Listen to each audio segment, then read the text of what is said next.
के main lecture में हम लोग का टॉपिक है। तो सबसे पहले हेडिंग लगाओगे वैद्युत प्रतिरोध।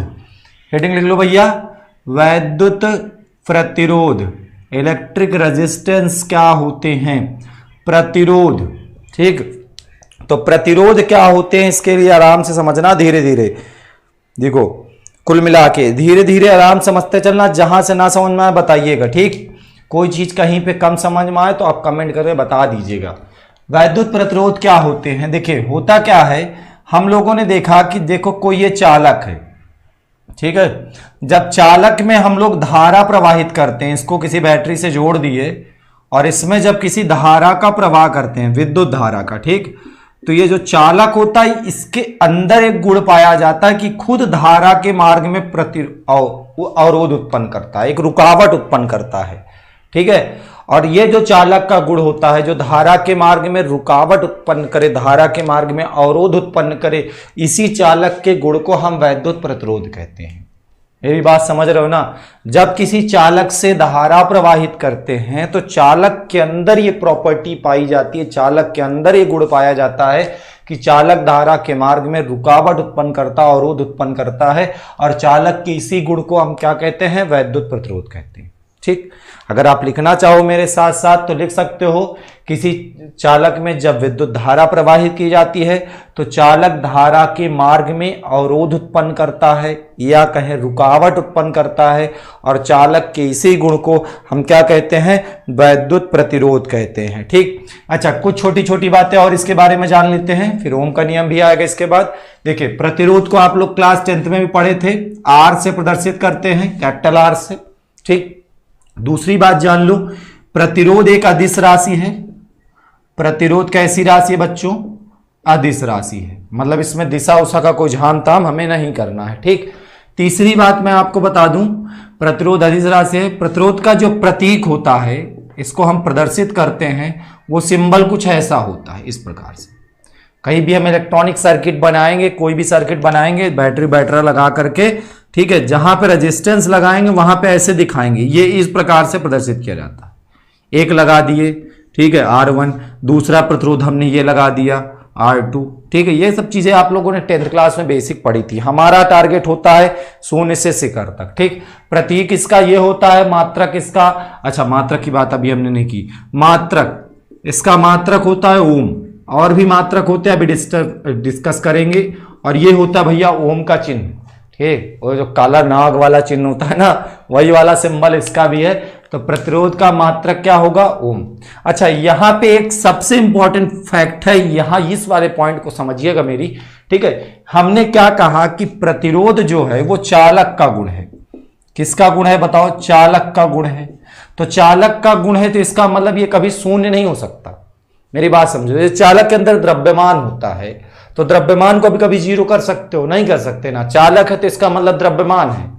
ठीक, इसलिए मैं आपसे बोल रहा हूं कि ये चालक का गुण है, इसको आप कभी भी शून्य नहीं कर सकते। ठीक है, प्रतिरोध कभी शून्य नहीं होता। नेक्स्ट पॉइंट, प्रतिरोध कभी शून्य नहीं होता।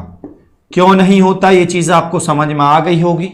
ठीक, अच्छा, शून्य नहीं होता लेकिन इसको हम घटा बढ़ा सकते हैं, प्रतिरोध को घटाया बढ़ाया जा सकता है। ठीक है, घटाया बढ़ाया जा सकता है, घटाया बढ़ाया जा सकता है।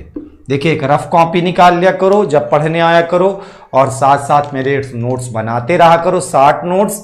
और इसके बाद जब आपका लेक्चर एक खत्म हो जाए तो उसके बाद आप इसकी एक बढ़िया फेयर कॉपी बना लो। समझ में आ रही बात भैया? ठीक है, चलो नोट करें आप लोग इसको, इसमें से अगर कुछ नोट करने लायक हो तो आपको नोट करते रहे भाई। सर कैमरे पर देखिए, नयम तुम्हारे मुंह तरफ देख ले, नालायकों, कैमरे पर देखिए, इस पर, और किस पर देख रहे हैं भैया? ठीक, लिख लिए सब लोग? चलिए, इतना सबके समझ में आया भाई? आगे बढ़ूं फिर मैं? आ रहा ना समझ में सबको? कहीं पे किसी कोई डाउट हो बताते चलना। हाँ बच्चे लोगों, चलो इसके आगे अगली हेडिंग समझेंगे हम लोग, ओम का नियम। अब लगा लो भैया हेडिंग, ओम का नियम। ठीक, इसको रब कर दें, समझ में आया ना? छोटी छोटी चीजें थी, बहुत आसान बातें अभी हमने डिस्कस की हैं। आज इसके कुछ सवाल भी करेंगे और बहुत इंपॉर्टेंट टॉपिक है, आपके एग्जाम में भी आ सकता है, इस तरह के कुछ क्वेश्चन और कुछ चीजें पूछी जा सकती हैं।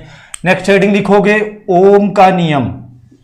ओम का नियम जर्मनी के एक वैज्ञानिक थे ओम, और इन्होंने सन 1826 में, ठीक है, और मुझे भूल जाता, तुम लोग को याद रखना हो तो लिख सकते हो, 1826 में जर्मन वैज्ञानिक ओम, जर्मन वैज्ञानिक ओम, ठीक है, ये इनका नाम था ओम।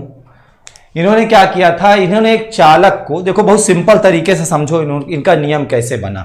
इन्होंने एक चालक लिया, ठीक, और क्या किया कि यहां पे एक बैटरी लगाई, बैटरी लगाई, चालक के दोनों सिरों के बीच यहां पे एक वोल्ट मीटर लगा दिया। What is volt meter? जो चालक के सिरों के बीच का विभवांतर नापेगा, ठीक। और यहां पे इस विद्युत परिपथ के बीच में यहां पे एक अमीटर लगा दिया। What is ammeter? अमीटर बच्चा विद्युत धारा मापता है, ठीक है। यहां पे वोल्ट मीटर लगाया और एक अमीटर लगाया, ठीक। उसके बाद इन्होंने एक डेटा तैयार किया, ठीक है, और चालक को ऐसी जगह रखा था, आजकल की भाषा में बोलने तो आइसोलेशन में रखा था, ठीक। मतलब इसकी भौतिक अवस्था नहीं बदली, ठीक है। इनके नियम की सबसे खास बात है चालक की भौतिक अवस्था जो है उसको कांस्टेंट कर दो। अब भौतिक अवस्था का मतलब पहले आप समझ लो, भौतिक अवस्था का मतलब होता है इसका ताप ना बदलो, गर्म ठंडा ना करो चालक को, ठीक है। इसके आसपास का दाब ना बदलो, इसका आयतन ना बदलो, ये सारी चीजें जैसे हैं इनको ना बदलें। ये ओम चाचा के नियम की खास बातें थी। मतलब कहा जाए कि चालक को आइसोलेशन में रख करके इन्होंने एक नियम बनाया। क्या किया इन्होंने, समझो, इन्होंने यहां पर, ठीक है, बात समझिए, V और I के मानों को देखा। जब इन्होंने देखा, एक उदाहरण मैं ले रहा हूं, ठीक है, एज लाइक एग्जाम्पल, आप समझिए कि इसको बस एग्जैक्ट डाटा हो ना हो पता नहीं, विभव दे रहे थे तो जब यहां से 100 वोल्ट दे रहे हैं तो यहां पे 2 एम्पियर बता रहा है। इन्होंने करंट को डबल किया, 100 से 200 कर दिया, तो करंट को देखा, सॉरी वोल्टेज को डबल किया, तो जब वोल्टेज डबल किया तो उन्होंने देखा करंट भी डबल हो गई। और एक्सपेरिमेंट किया, इन्होंने क्या किया, इसको 100 200 इसको 400 कर दिया और दुगना किया तो ये करंट भी 8 एम्पियर हो गई, ठीक। इन्होंने क्या किया, 400 से इसको 800 कर दिया, 800 से 16 एम्पियर हो गई। बच्चा बात समझिए, ये क्या कर रहे थे, वोल्टेज बढ़ा रहे थे, और जब वोल्टेज बढ़ा रहे थे तो धारा अपने आप बढ़ जा रही थी, और जिस अनुपात में, जिस तरह से ये वोल्टेज को बढ़ाए जा रहे थे, उसी तरह से धारा भी बह रही थी, बढ़ रही थी। तो उन्होंने एक नियम बनाया कि अगर किसी चालक को आइसोलेशन में रखा जाए, ठीक है, इस समय कोरोना चल रहा है इसलिए उसी की भाषा में पढ़ा रहे हैं, समझो, किसी चालक को आइसोलेशन में रखा जाए, ये एग्जाम में मत लिख के आना, तब तक कोरोना चला जाएगा, ठीक। तुम लोग लिखोगे यदि किसी चालक की भौतिक अवस्था, इन ब्रैकेट लिख सकते हो, जैसे ताप, दाब, आयतन आदि को ना बदलें, ठीक है, तो आप क्या देख रहे हो यहां पे कि अगर हम वोल्टेज को बढ़ा रहे हैं तो धारा बढ़ रही है, वोल्टेज को घटा रहे हैं तो धारा घट रही है। और ऐसा अगर संबंध हो दो राशियों के बीच में तो वो दोनों राशियां फिजिक्स में एक दूसरे के क्या कहलाती हैं, अनुक्रमानुपाती। पता है ना सबको, ठीक है। तो यहां से बन गया इनका नियम कि यदि किसी चालक की भौतिक अवस्था जैसे ताप, दाब, आयतन आदि को ना बदलें तो चालक के सिरों के बीच उत्पन्न विभवांतर यानी V और चालक से प्रवाहित धारा यानी I दोनों एक दूसरे के प्रोपोर्शनल होते हैं, अनुक्रमानुपाती होते हैं। और यही है भैया ओम का नियम। समझ में आया सबको? कहीं पे किसी को कोई डाउट हो तो बता चलना, ठीक है।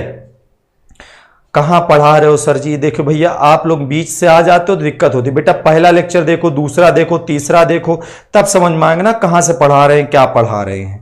ये चीजें समझ में आई आप लोग को? तो ओम का नियम क्लियर हुआ, ठीक है। किसी चालक की भौतिक अवस्था जैसे ताप, दाब, आयतन आदि को ना बदले तो चालक के सिरों पर उत्पन्न विभवांतर, उसमें प्रवाहित धारा का अनुपात सदैव एक नियतांक रहता है या कहे नियत रहता है, ठीक है, अर्थात V प्रोपोर्शनल टू I, ठीक। और एक बात समझो, यहां पे जब इन्होंने प्रोपोर्शनलिटी का साइन हटाया तो एक कांस्टेंट लगा यहां पर R, ठीक। एक प्रोपोर्शनलिटी का जब साइन हटाया तो कांस्टेंट क्या लगा? R। और जहां R क्या होता है, जहां R एक नियतांक है, ठीक है, एक नियतांक है, और इस R को हम कहते हैं चालक का प्रतिरोध। बताओ क्या कहते हैं बच्चा? चालक का प्रतिरोध। क्लियर हुआ भाई? चलिए, अगर इसमें से कुछ नोट करने लायक हो तो नोट कर लें, फिर आगे बढ़ा जाए। ठीक, नोट करते रहें भाई सब लोग तुरंत फटाफट।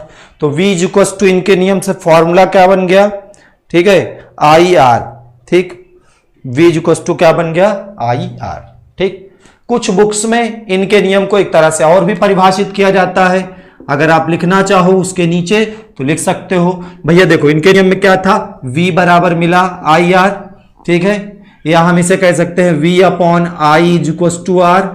वाट इज R? यहां पे R एक नियतांक है, मतलब V अपॉन I बराबर मिल गया नियतांक। लेकिन ये कहानी कब सही होगी?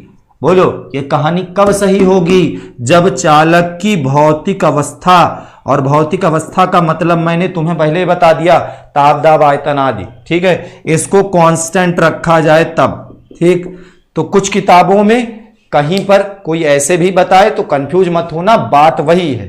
क्या बताए पहले सुनो। वो बताए कि भाई किसी चालक की भौतिक अवस्था ना बदलें तो चालक के सिरों के बीच विभवांतर और उसमें प्रवाहित धारा का अनुपात सदैव एक नियतांक होता है। तो भैया बात तो वही है ना, चाहे ये वाला कान पकड़ के घुमाओ, चाहे ये वाला कान पकड़ घुमाओ, दर्द दोनों में होता है।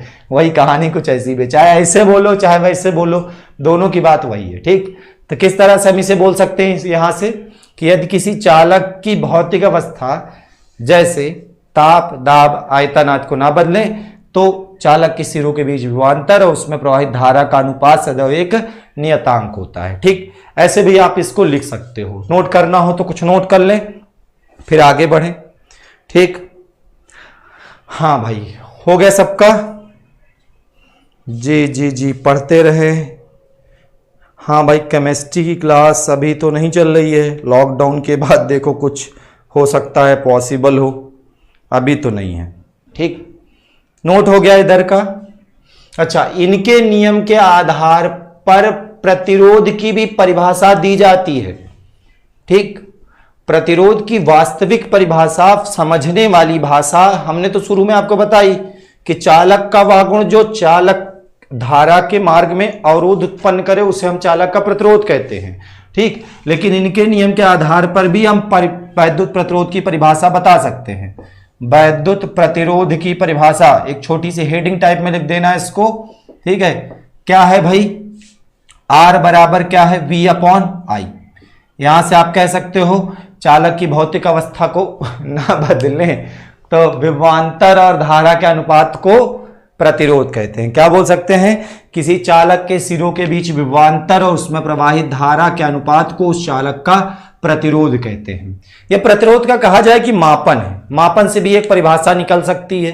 बाकी समझने के लिए प्रतिरोध होता क्या है, क्या मतलब होता है फिजिक्स में, मैंने पहले बता दिया। चालक के अंदर की प्रॉपर्टी है कि करंट को अपोज करना, करंट का विरोध करना, और उस प्रॉपर्टी का नाम है इलेक्ट्रिक रेजिस्टेंस, वैद्युत प्रतिरोध। क्लियर हुआ भाई? तो यहां पे आप एक परिभाषा लिखना चाहो तो लिख सकते हो। अतः किसी चालक के सिरों के बीच विभवांतर व उसमें प्रवाहित धारा, ठीक, के अनुपात को, धारा के अनुपात को चालक का वैद्युत प्रतिरोध कहते हैं। वैद्युत प्रतिरोध कहते हैं। अच्छा, मेरी राइटिंग समझ में आ रही ना? सुंदर लिखते हैं, इसमें हमारा दोष नहीं है। हमारी राइटिंग में सुंदरता भरी तो हम क्या कर सकते हैं। ठीक, इसे आप नोट करें फटाफट। हो गया भाई सबका? अब इतनी चीजें समझ में आई ना सब लोगों को? कुछ नोट करने लायक चीज हो तो भाई नोट कर लो इसमें से, फिर आगे बढ़े। इसलिए मैं बीच बीच में हटता रहता हूं ताकि आप लोग की पूरी नोट्स बनती चले। भाई सामने खड़ा रहो, मेरी शक्ल देख देख के तुम लोग थक जाओगे। ठीक, इधर का रफ करता हूं साहब। चलिए, अब इसके बाद हम निकालेंगे प्रतिरोध के मात्रक, प्रतिरोध का मात्रक।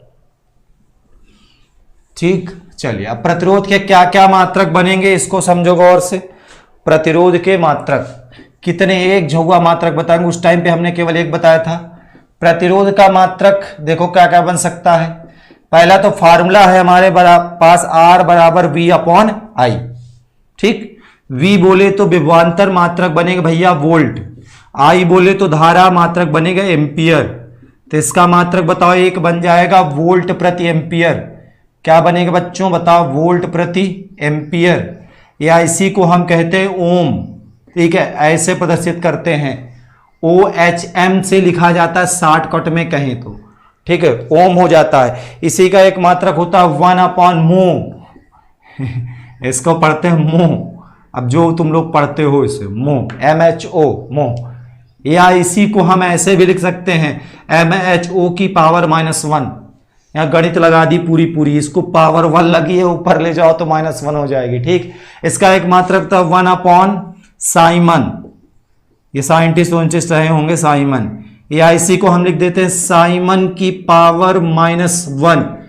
ठीक है, अरे यार तुम लोग सीधे ओम याद रखो, बस यही बार बार आपको मिलेगा। ठीक, इसके अलावा कुछ नहीं मिलने वाला है। ठीक, नोट करते रहो भाई, कहीं पे कोई चीज कम समझ में आए तो बताना।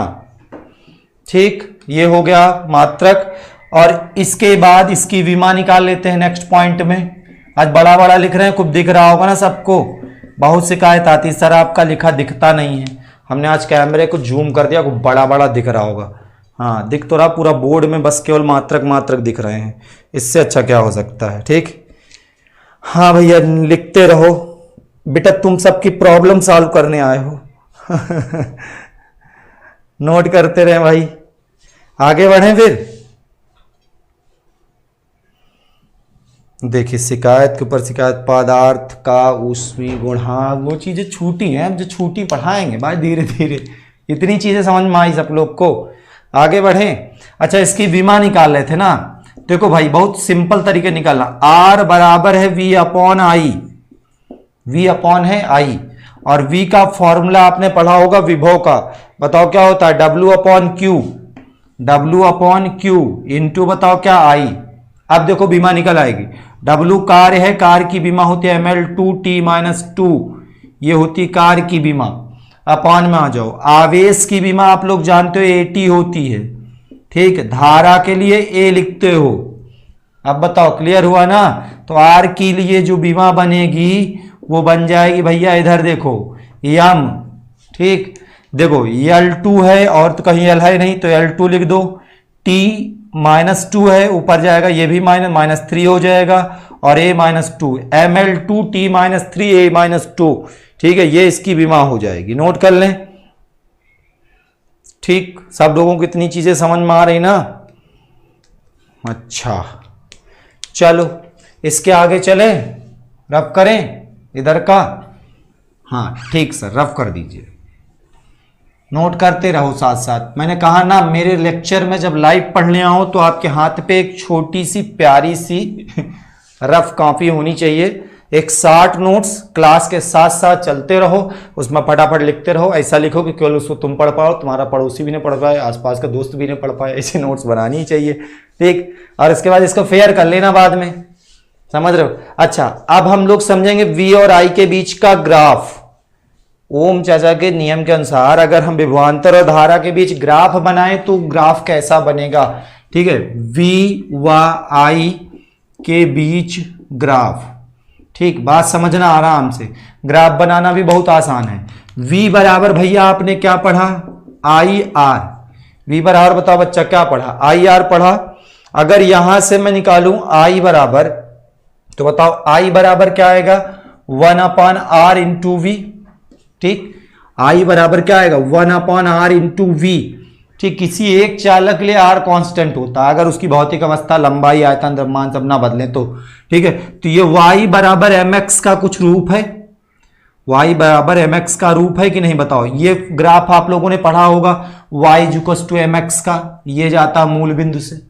ठीक, ऐसे या ऐसे ये y = mx के ग्राफ होते हैं। ठीक, तो चलिए इसका जो ग्राफ बनेगा, अगर हम I और V के बीच का ग्राफ खींचे, किसके किसके बीच का भैया, I और V के बीच का, और I को y अक्ष में कर दें, V को x अक्ष में कर दें, तो इसके बीच का जो ग्राफ बनेगा कुछ ऐसा बनेगा, एक सीधी लाइन। ठीक, एक सीधी लाइन का ग्राफ होगा। क्लियर हो रहा ना सबको?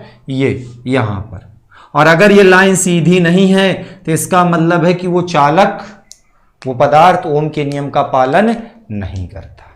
ठीक, क्लियर हुआ? यहां पर ये वाला जो एंगल होगा थीटा, ठीक है, यहां पे आप गौर से देखो तो यम यानी यम का मान 1/r है। यम का मान बताओ कितना? 1/r। अच्छा, यम होती प्रवणता किसी भी लाइन का स्लोप, और इसका एक फॉर्मूला आपने पढ़ा होगा tan थीटा बराबर 1/r। तो यहां से r बराबर निकालो तो 1/tan थीटा आएगा। And what is 1/tan theta? This is cot theta. तो r इज इक्वल टू बताओ क्या बन गया? cot theta. आओ इस पर एक न्यूमेरिकल करते हैं, ग्राफ बना करके एक न्यूमेरिकल। एक बार आया था बोर्ड की पेपर में और पूछा था, तो कैसे आया था देखते हैं पहले। ये चीज क्लियर हुई कि नहीं? v बराबर भैया IR, I बराबर बच्चा 1/r इंटू वी। ये y बराबर mx के रूप का है, ठीक है, तो y अक्ष में I आ रहा है, x अक्ष में v आ रहा है, ठीक है। और ये y बराबर mx का ग्राफ एक लीनियर ग्राफ होता है, एक लाइन बनेगी। और जो चालक के लिए ग्राफ लीनियर नहीं होगा, ऐसा नहीं होगा, वो चालक, इसका मतलब ओम के नियम का पालन नहीं करते हैं।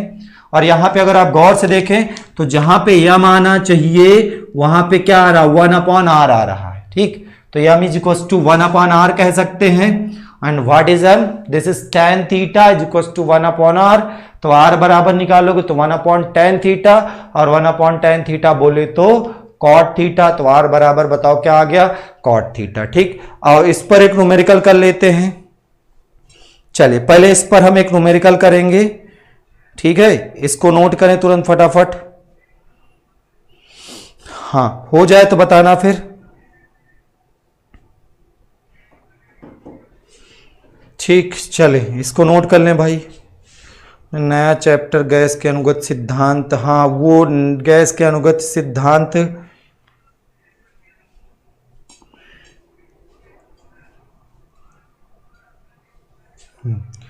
नोट कर लो, नोट कर लो, नोट कर लो भैया।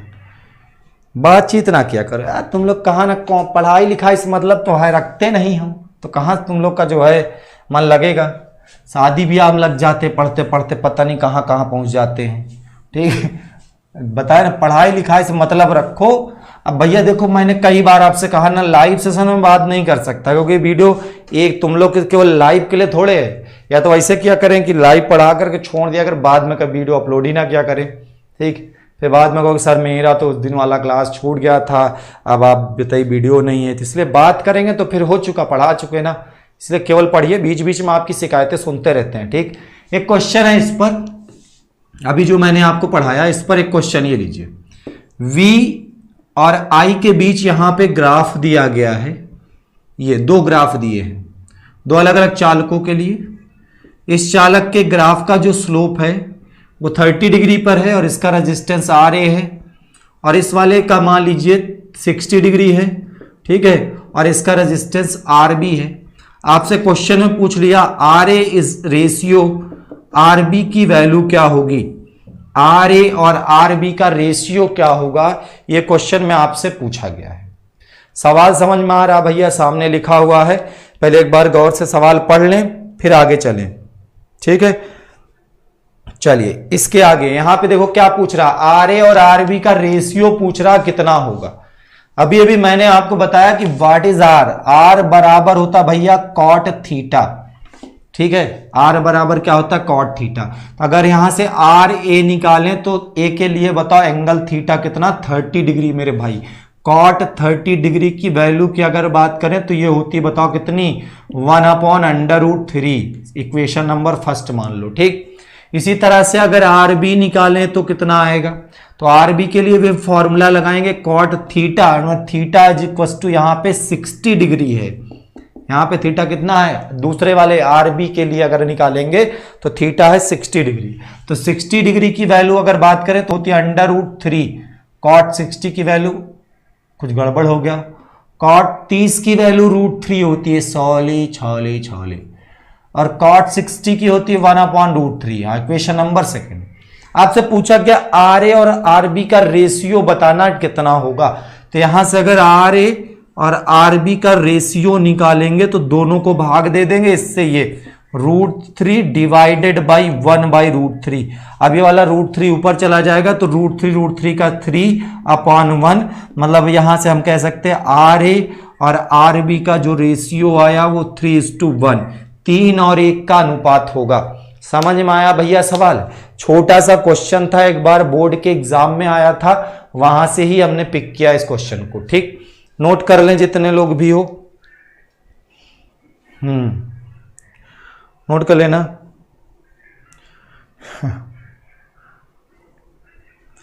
हाँ भैया, नोट्स वोट सब आपस में लेन देन सब कर लेना तुम लोग, ठीक, कुछ बचे ना।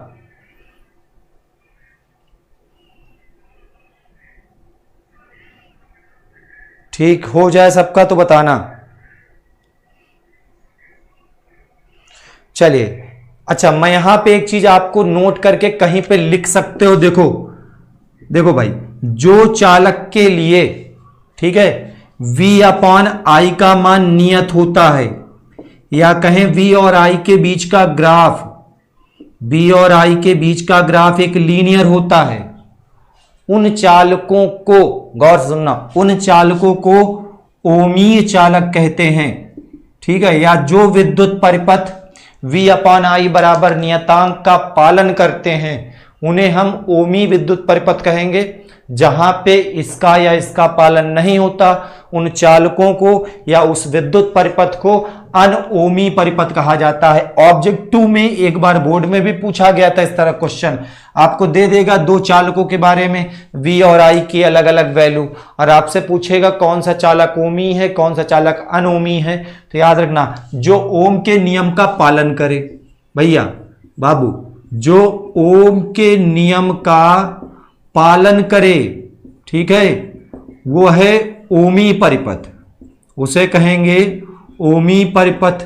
ठीक, और जो ओम के नियम को पालन ना करे, ओम के नियम का पालन क्या करे, ना करे, उसे हम कहते हैं, याद रखना ये बहुत इंपॉर्टेंट चीज है, अनओमी परिपथ।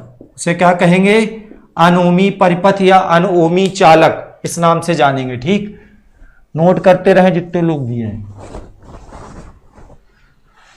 आज गर्मी बहुत ज्यादा है और इस शाम की क्लास एकदम जान लेने वाली क्लास है।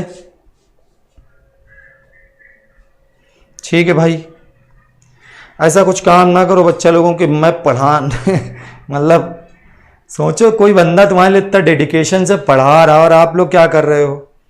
ठीक, ये नहीं कि वीडियो को लाइक करो, शेयर करो, सब्सक्राइब करो, ये सब काम करने के लिए तुम लोग बने नहीं हो। ठीक, खूब शेयर करके करो, किया करो, अपने के अंदर का जितना गुस्सा शेयर में निकाल दो। ठीक, एक क्वेश्चन चलो इस पर और करेंगे हम लोग, रफ करूं मैं इसको, ये पॉइंट आप लोग याद रखिएगा, ये जो मैंने यहां पे लिखा है। चलिए अगली चीज समझते हैं, एक सवाल इस पर और फिर आगे बढ़ेंगे। एक क्वेश्चन मैं यहां पे लिखने जा रहा हूं, साथ साथ तुम लोग भी लिखना और आंसर देना। ठीक है, चलिए मैं यहां पे क्वेश्चन लिख रहा हूं, यहां पे क्वेश्चन छोटा सा, ये रहा आपका सवाल, लिख लो। सवाल करा, जब किसी चालक के सिरों पर आरोपित विभवांतर 10 वोल्ट है, सवाल लिखिए, जब किसी, दिख रहा ना भाई, हाँ दिख रहा है, चालक बस वहीं तक दिख रहा, चालक के सिरों का विभवांतर 10 वोल्ट है। ठीक, ये सवाल वाले बोल रहे हैं, तो उसमें प्रवाहित धारा 2 एम्पियर है, तो उसमें प्रवाहित धारा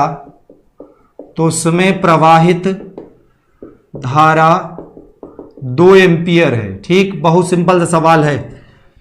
और धारा 10 एम्पियर करने के लिए कितना वोल्टेज करना पड़ेगा, सवाल यह है साहब, धारा 10 एम्पियर करने के लिए, 10 एम्पियर करने के लिए, ठीक है, वोल्टेज कितना करना पड़ेगा, ये आपका सवाल है, बहुत सिंपल सा। 10 वोल्ट विभवांतर है तो उसमें धारा 2 एम्पियर है, और अगर 10 एम्पियर धारा करनी हो तो वोल्टेज क्या करना पड़ेगा। समझ में आया क्वेश्चन? बताओ, क्लियर है ना सवाल सबको? पहले बताओ क्वेश्चन समझ में आ रहा ना? अब देखो भैया आराम से समझो, धीरे से। विभवांतर जब है 10 वोल्ट, विभवांतर जब है 10 वोल्ट तो धारा है 2 एम्पियर, धारा है बताओ कितने एम्पियर, 2 एम्पियर। ठीक है भाई।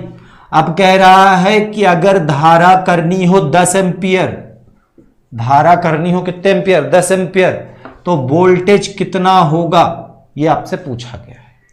ठीक, चलो आपने पढ़ा कि V अपॉन I जो होता है ये कांस्टेंट होता है, नियतांक होता है। ठीक, और अगर यहां से मैं लिखूं तो V1 by V1 upon I1 बराबर V2 अपॉन I2 लिख सकता हूं, बोलो लिख सकता हूं ना? जी सर बिल्कुल लिख सकते हैं। चलिए कुछ लोगों के जवाब भी आ रहे, तो V1 की जगह 10, I1 2, V2 नहीं जानित, I2 का मान 10, 2 पंचे 10, ये इधर चला जाएगा। V2 equals to 50 volt. आसान सा सवाल था, मैंने कहा था ना आसान है, तो आसान है तो आसान लगा लो फिर। ठीक है, नोट कर लें। अब इसके बाद हम लोग बहुत इंपॉर्टेंट चीज पढ़ने जा रहे हैं, ओम के नियम की उत्पत्ति, ओम के नियम का निगमन कहें। ठीक, चलिए नोट कर लें भाई सब लोग फटाफट, फिर आगे बढ़ा जाए। ओम के नियम का निगमन। गुड आफ्टरनून बेटा। और ये क्लास अभी जब तक आपका लॉकडाउन चल रहा है, ठीक है, तब तक आपकी ये क्लास 4 बजे रेगुलर होगी और आप लोग 4 बजे आ जाया करिए। टाइम का थोड़ा ध्यान देना, 4 बजे। मैं 2-4 मिनट लेट होता हूं तो उतना मेरा चलता है, तुम लोग का लेट नहीं चलता। ठीक, टीचर का लेट चलता है, बच्चा लोगों को लेट नहीं चलता। ठीक, नोट कर लेने वाला क्वेश्चन हो गया। तो अगली हेडिंग आप लोग लगाएंगे ओम के नियम की उत्पत्ति। चलो भाई, या ओम के नियम का निगमन। ठीक है, ये आ भी सकता आपके एग्जाम में, ओम के नियम की उत्पत्ति या ओम के नियम का निगमन। कहां से दिख रहा है, यहां से। ठीक, ओम के नियम का निगमन। ठीक, चलिए पहले इसका एक चित्र बनाएंगे, उसके बाद फिर अगली चीजें समझेंगे। तो पहले एक चित्र यहां पे बना लेते हैं। मान लो ये कोई चालक है, छोटा चालक बनाओ, छोटा चालक। तुम लोग भी बनाते रहो साथ साथ। यहां दिख रहा है ना सबको, दिख रहा है सर, सुंदर दिख रहा है। ये एक बैटरी लगा दी। ठीक, अब उसके बाद मान लो बैटरी का जो वोल्टेज है वो V है। ठीक है, मान लेते हैं चालक की लंबाई जो है वो L है, और यहां पर इसके सिरों का क्षेत्रफल मान लेते हैं A है। ठीक, और इसके भीतर देखो भैया एक वैद्युत क्षेत्र उत्पन्न होगा जो कि प्लस से माइनस की ओर होता है, आपको कई बार बता चुके। इसके भीतर बेचारा इलेक्ट्रॉन जिस पर बल लगता है उसके कारण एक छोटा सा वेग मिल जाता है VD। ठीक, और इसमें प्रवाहित धारा I जो कि सदा प्लस सिरे से माइनस सिरे की ओर प्रवाहित होती है, ऐसे ये। ठीक है, बाकी अगर आप लोग यहां माना होना लिखना चाहो तो अपने से लिख सकते हो कि माना किसी चालक की लंबाई L है, अनुप्रस्थ काट का क्षेत्रफल A है।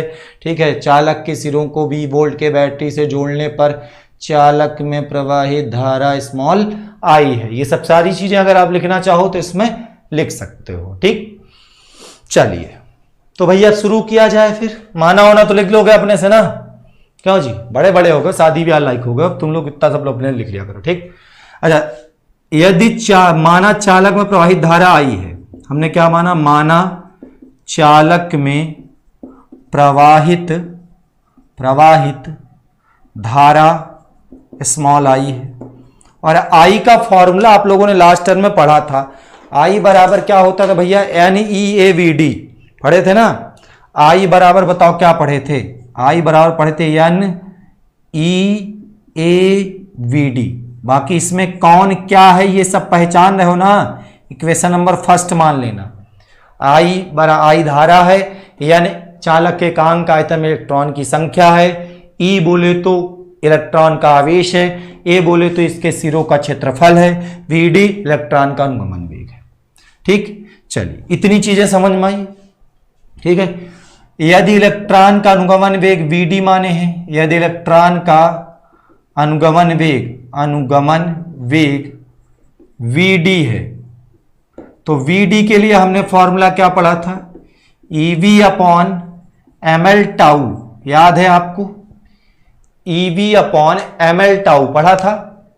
अच्छा, यही वाली वैल्यू उठा करके, यही वाली वैल्यू आपको दिख रहा ना सब लोगों को, कहीं पे कोई डाउट हो बताते चलना भाई, ठीक है। VD का ये मान उठा करके हम समीकरण 1 में रख देते हैं, इसको समीकरण नंबर 2 मान लेना, यहां पे लिख दीजिएगा समीकरण नंबर 2 से VD का मान 1 में रखने पर, 1 में रखने पर, ठीक। चलिए ये वाला BD की वैल्यू यहां पे रखेंगे तो बच्चा बताओ I बराबर NEA, अब आई बात भैया VD की। VD का क्या रखेंगे, EV अपॉन ml टाउ, ठीक। अच्छा, ओम के नियम को सिद्ध करने चले हो तो ओम के नियम के लिए बताओ तुमको क्या चाहिए, V अपॉन आई दिखाना ना कि कांस्टेंट है। मेरी बात समझो, ओम के नियम में आपको दिखाना है V अपॉन आई कांस्टेंट। आई को उधर ले जाओ, बाकी लोग इधर बुला लो, आओ आओ आओ आओ भैया आओ।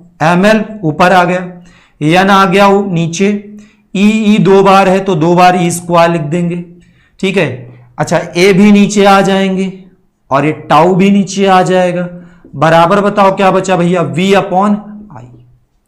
तो कुल मिलाकर के यहां से देखो गौर से, V अपॉन आई की जो वैल्यू आपको मिल रही है वो मिल रही है ml अपॉन ml अपॉन यानी ई स्क्वायर ए टाउ, ठीक। ये मिल रही है V अपॉन आई की वैल्यू। अब यहां पे मेरी बात को समझना, ये भैया सबको पहचानते हो ना, नहीं पहचानते तो जान लो। यम बोले तो इलेक्ट्रॉन का द्रव्यमान जो कि अपने आप में कांस्टेंट है सदियों से, 9.1 10 टू पावर -31 किलोग्राम, ठीक है। एल बोले तो लेंथ ऑफ कंडक्टर यानी चालक की लंबाई, ये बताओ क्या है, चालक की लंबाई।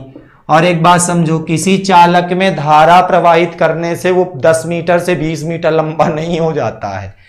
ऐसा अगर होता तुम्हारे घर में जो तार लगी है 2 मीटर खरीदो, करंट फ्लो कराओ 15 मीटर हो जाएगा, ऐसा कुछ नहीं। चालक की लंबाई भी यहां पे कांस्टेंट है, ठीक। नीचे बात करें number of electron in unit volume, एकांक आयतन में इलेक्ट्रॉन की संख्या भी एक कांस्टेंट है चालक के लिए, हर चालक के लिए कांस्टेंट होती है, ठीक है। एकांक आयतन में इलेक्ट्रॉन की संख्या और ये भी भैया बताओ क्या है, कांस्टेंट। ई इलेक्ट्रॉन का आवेश ये सदियों से कांस्टेंट है, आपको पता होना चाहिए, 1.6 10 टू पावर -19 कूलम, फिक्स है, ना कम ना ज्यादा, ठीक।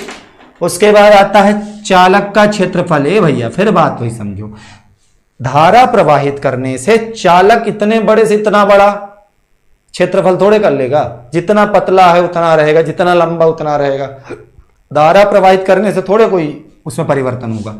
चालक का क्षेत्रफल ये भी बताओ क्या है, अपने आप में एक कांस्टेंट है, चालक का क्षेत्रफल ये भी कांस्टेंट है। और टाउ श्रांति काल हमने बताया था, ये डिपेंड करता है चालक के ताप पर। ओम के नियम में सबसे पहली बात ये फिक्स कर दी गई, ओम के नियम में सबसे पहली बात ये फिक्स कर दी गई थी कि हमारा जो चालक है वो आइसोलेशन में है, इसकी भौतिक अवस्था कांस्टेंट है। भौतिक अवस्था क्या है, कांस्टेंट है। अगर भौतिक अवस्था कांस्टेंट है तो मतलब इसका ताप भी नहीं बदलेंगे, और अगर बच्चा ताप नहीं बदलेगा तो इसका मतलब टाउ नहीं बदलेगा। मतलब यहां की कंडीशन के लिए टाउ भी हमारे लिए क्या कांस्टेंट है।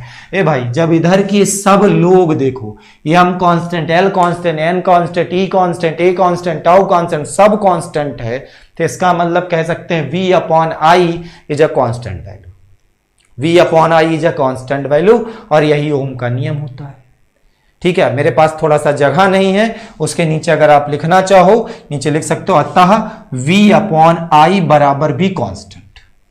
जब ये सब कांस्टेंट, इसका मतलब V अपॉन आई भी कांस्टेंट, और यही ओम का नियम है, और यही ओम की नियम की उत्पत्ति है, ठीक। नोट करें, छापते रहें, पूरा नोट कर लें भाई, ठीक, नोट कर लें। इसका मतलब V upon I is a constant, ठीक, नोट कर लें भैया सब लोग, फिर आगे बढ़ा जाए। तो ओम के नियम की उत्पत्ति क्लियर हुई सब लोगों को, इसमें किसी को कोई विपत्ति, छाप लें, स्क्रीनशॉट ले लें, फिर उसके आगे बढ़ा जाए।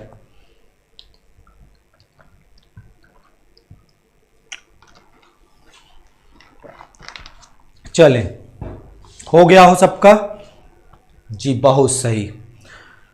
स्क्रीनशॉट 2/3 कलर्स का मार्क प्रयोग करें, 2 से 3 कलर का मार्कर प्रयोग करें।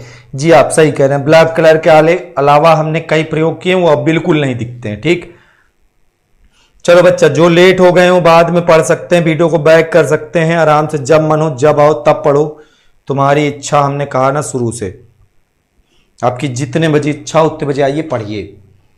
रफ कर दें इसे, ये समझ में आ गया होगा सबको।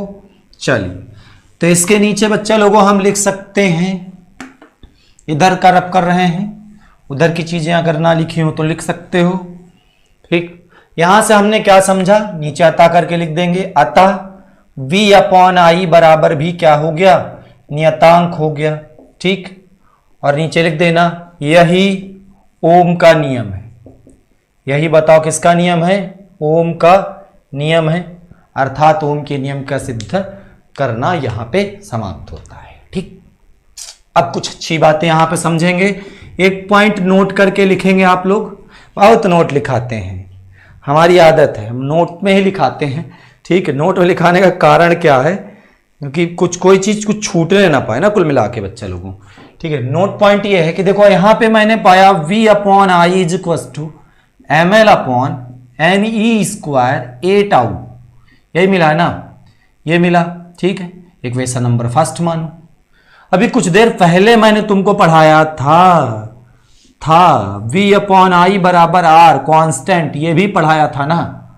अब अगर यहां से आप इन दोनों समीकरणों को आंख फाड़ के देखो, समीकरण नंबर 1 व 2 से, तो v/i की वैल्यू ये भी है और v/i की वैल्यू ये भी है, तो मतलब r का मान ये होता है।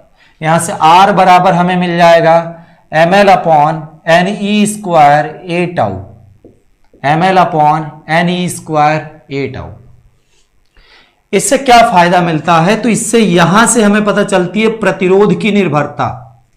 प्रतिरोध की निर्भरता, भाई प्रतिरोध का कहा जाए एक प्रकार से ये फॉर्मूला मिल गया, ml/ne² 8।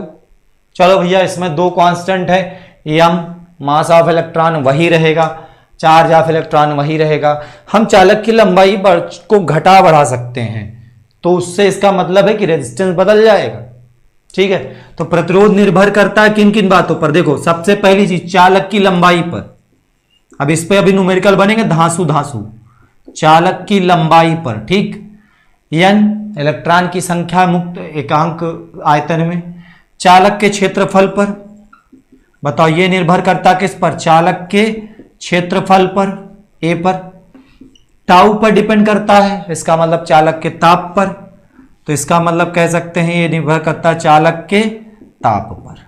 क्लियर हुआ, तो प्रतिरोध 3 चीजों पर निर्भर करता है, चालक के ताप पर, ठीक है, और क्षेत्रफल पर, लंबाई पर, और एक चीज तो आप अपने समझ सकते हो किस पर निर्भर करता होगा, ये निर्भर करता है भैया, ठीक है, चालक के पदार्थ पर। चालक के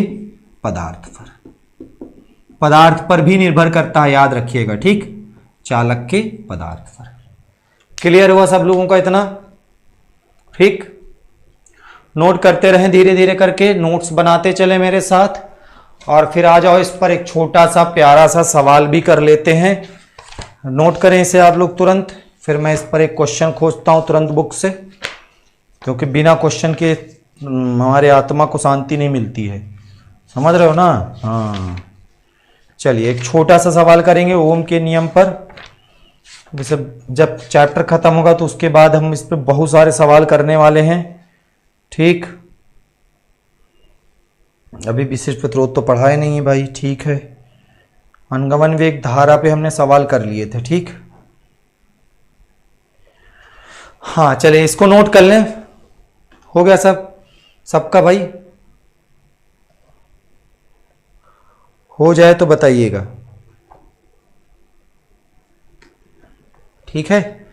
चलिए हो गया, चलो और इस पर एक छोटा सा क्वेश्चन करेंगे। इसको मैं रफ कर रहा हूं, आओ इस पर एक छोटा सा सवाल कर लेते हैं। छोटा सा प्यारा सा सवाल, बस आज यहीं तक पढ़ाएंगे। विशिष्ट प्रतिरोध कल पढ़ाएंगे, गर्मी बहुत है और इतना बहुत है, तुम लोग सफिशेंट। 2-3 चीज़ें 4 चीज़ें रोज तैयार किया करो, धीरे धीरे करके पढ़ते रहो। 1 घंटे से बड़ी क्लास तुम लोग पढ़ते भी नहीं हो, ठीक है, और उससे ज़्यादा तुम लोग की हिम्मत भी नहीं है, ठीक है। नोट करते रहो। चलो एक क्वेश्चन लिखो यहाँ पे मेरे साथ साथ सब लोग। क्वेश्चन साहब ये है, रुके कोई बढ़िया सवाल खोजते हैं, ठीक है।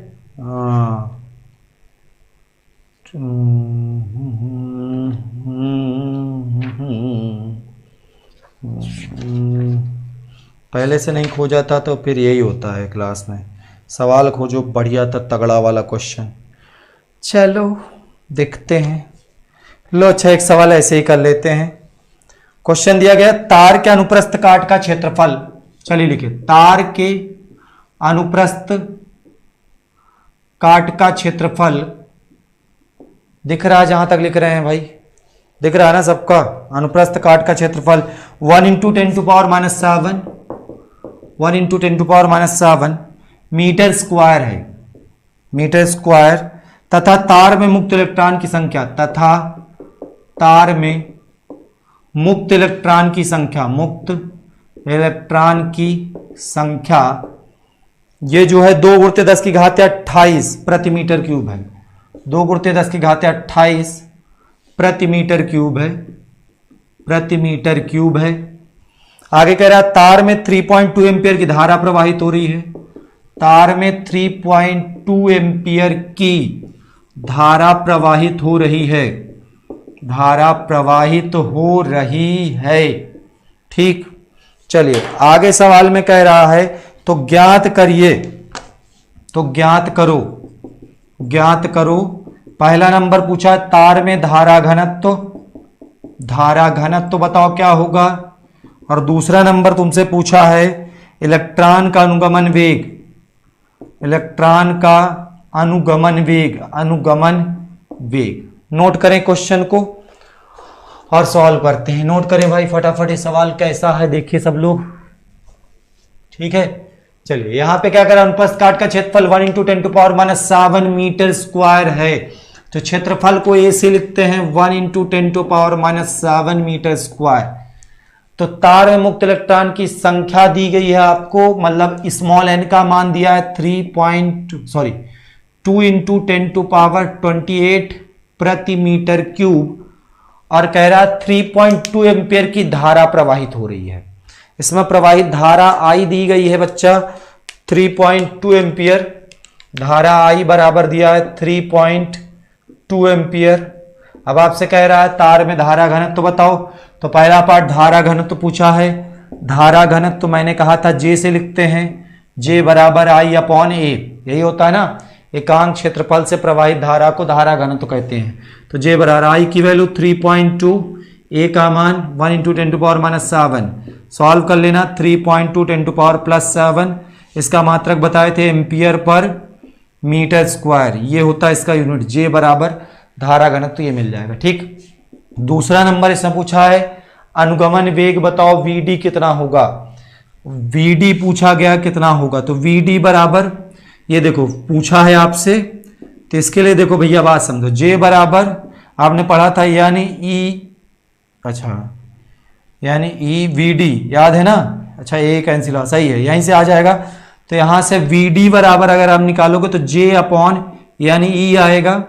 तो VD बराबर J का मान आपने अभी निकाला 3.2 10⁻⁷, N का मान आपको ये दिया हुआ है यहाँ पर 2 × 10⁻28, और अगर बात करें इलेक्ट्रॉन के आवेश की तो 1.6 × 10⁻19, 16 दूनी 32 से 32 कट जाएगा, देखो 19 7 हो जाएगा 26, 26 से 28 पावर घटाओगे -2 मीटर पर सेकेंड, 10⁻⁻2 मीटर पर सेकेंड वेग हो जाएगा यहाँ पर, ठीक। चलिए हाँ बहुत आसान सा सवाल था, लगा लें भैया। न्यूमेरिकल ज़्यादा से ज़्यादा करवाएं, बिल्कुल जी। हमारा चैप्टर खत्म होने के बाद हम न्यूमेरिकल की लाइन लगा देते तो बौछार कर देते हैं, ठीक। हाँ चलिए आज की क्लास यहीं तक रखते हैं, फिर मिलेंगे अगले क्लास में। चैप्टर खत्म हो गया, चैप्टर अभी बहुत बचा है, बड़ा चैप्टर है, थोड़ा टाइम लगेगा, ठीक। धीरे धीरे करके खत्म करेंगे। नोट करने वाला सवाल को, ठीक। गर्मी बहुत ज़्यादा है, धीरे धीरे 2-2 4-4 हेडिंग पढ़ो, लेकिन जितना पढ़ो एकदम सॉलिड पढ़ो। घर पे जाके रिवाइज करो, ठीक है, अच्छे से रिवीजन करते रहो टाइम टाइम पर। और ये क्लास अभी जब तक आपका लॉकडाउन चल रहा है तब तक आप 4 बजे लगातार आते रहिए, रेगुलर आइए और पढ़ते रहिए, ठीक। हाँ, मैथ की क्लास की टाइमिंग कल मैंने बताई है आपको, सुबह कम्युनिटी पे जाके एक पोस्ट किया, उस पोस्ट को देखिएगा, आपको सारी क्लासेस का टाइम पता चल जाएगा। कुछ क्लासेस सुबह हैं, कुछ शाम है, ठीक है जी। व्हाट्सएप पे नोट्स भेज दीजिएगा। व्हाट्सएप पे नोट्स के लिए मैंने आपसे कहा था, एक नंबर भी आपको दिया था, आज फिर से दे रहा हूँ, ठीक है। बार बार ये नंबर देना पड़ता है, 94515773, ठीक है, 84, ये नंबर है। इस नंबर पे व्हाट्सएप करो, इस नंबर पे आपको नोट्स मिल जाएगी, ठीक। नोट्स आपको इस नंबर के माध्यम से मिल जाएगी, समझ रहे हो सब लोग। हाँ, केवल मैसेज करना व्हाट्सएप पे, कॉल मत करना। इतना फ़ोन आता है कि हद कर ले तो तुम लोग दिन भर हाय हेलो सर कैसे हैं, खाना खाएं सर, पानी पिए सर, हवा लिए सर, ऑक्सीजन ले रहे हैं नहीं ले रहे हैं, मतलब पता नहीं कहाँ से क्वेश्चन आते हो। हाँ, कल से फिर आएंगे, ठीक है। चला जाए, बाय बाय, टेक केयर, ख्याल रखो, पढ़ते लिखते रहो, मस्त एकदम बढ़िया शानदार जबरदस्त जिंदाबाद, बाय बाय। चले हम तो अब